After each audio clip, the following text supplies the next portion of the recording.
Amy Rose. I love Amy so much. She's probably the strongest stunner as of right now. I honestly think she's one of the strongest survivors as of right now. Same with Eggman. I would say, like, Eggman is the best for surviving, and then Amy is the best for stunning. You get the idea. They're both like the two best characters in the game as of right now. At least that's just my personal opinion, right? She's a very strong stunner, having both two stuns, two different ways she can use her first stun, and also tarot cards that allow her to buff herself and also her teammates, which is insane. She has a lot of good things going for her. Even though the gambling part of the tarot cards can kind of mess her up, it's still very strong when you get the cards that you want, which is absurd. It's actually insane that she has a lot of good stuff going for her. She's not even that, easy to counter either, because her stuns are pretty unavoidable if the Amy plays the game right, and also if you don't predict the Amy as well.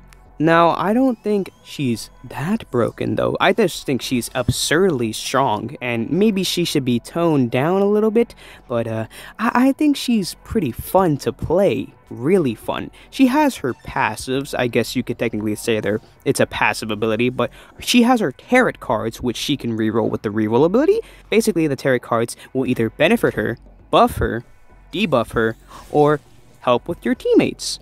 One of these tarot cards does not need to exist. That's just my genuine opinion. And I don't know why it rerolls. When you reroll, you have a chance to reroll into the exact same deck. That's kind of stupid, man. It's a waste of a reroll, man, and it wastes my time, dude. Those precious 20 seconds are like a lot, dude. Come on, man. Now, let's get into the tarot cards, because they're pretty cool. The World allows Amy to see the location of all survivors and also executioners when they're in a certain radius, but it decreases their speed by 2. The Fool allows for Amy's speed to be increased by 1.5, however, her stun is decreased by 1 second, now being 2 seconds instead of 3. Strength allows Amy to stun the executioner for 5 seconds instead of 3 seconds, however, she gets both 10% more damage dealt to her and a speed reduction of 3. The Emperor provides Amy with a 0.5 speed boost and also a 15% damage reduction. The Sun allows for Amy to passively AoE heal anyone that is around her, except for Sonic and Metal Sonic, all the way up to 75 HP, which she will heal 1 HP every 2 seconds.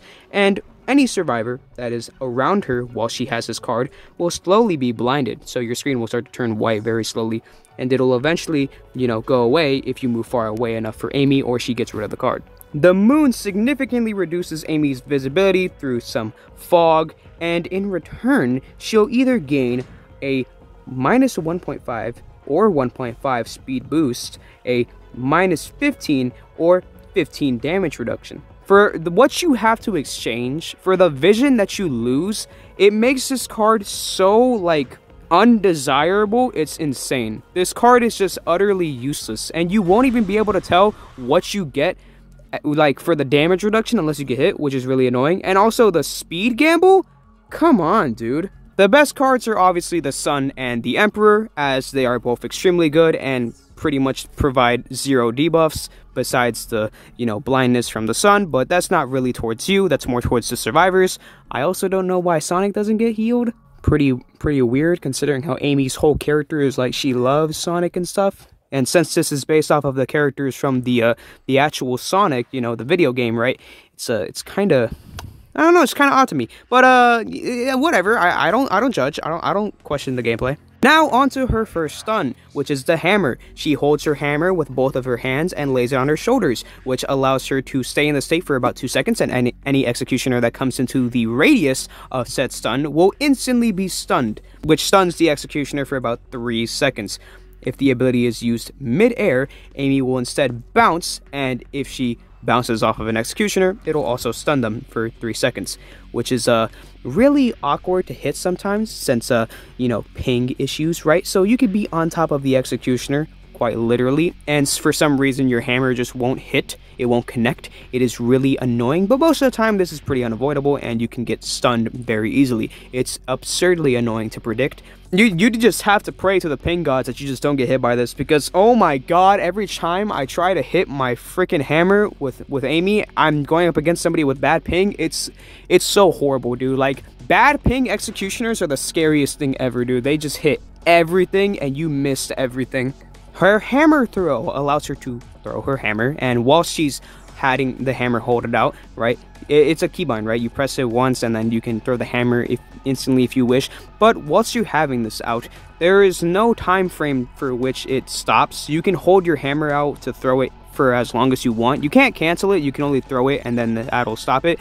But it's kind of funny that you can just hold it out for as long as you want. That way you can prep it for whenever you want to stun. I think that's super cool. And when you throw it, you'll stun the executioner for 3 seconds, or depending on how long you get, right, with the cards.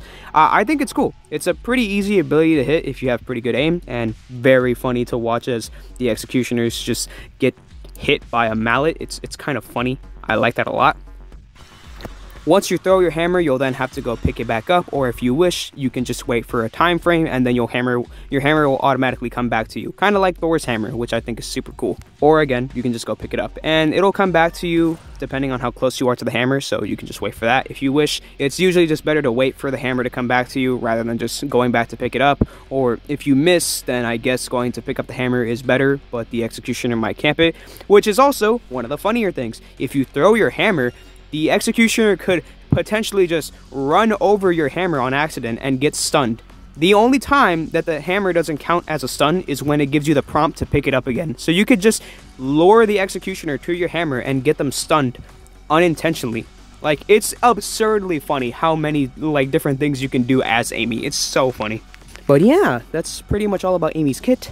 Now, the best way I can say play with her is just be near survivors. You have to protect your team as much as possible, and considering that your stun has a way higher accuracy of connecting than Sonic or Knuckles, it's way easier for you to hit your stuns, meaning it's way easier for you to defend your team, meaning that you'll most likely get targeted because you are a way bigger threat than most stunners, because most stunners are pretty easy to dodge. Like Knuckles, Sonic, or Metal Sonic.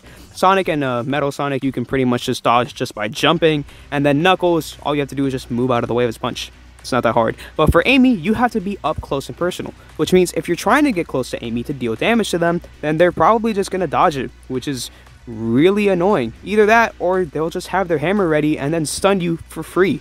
It's absurd.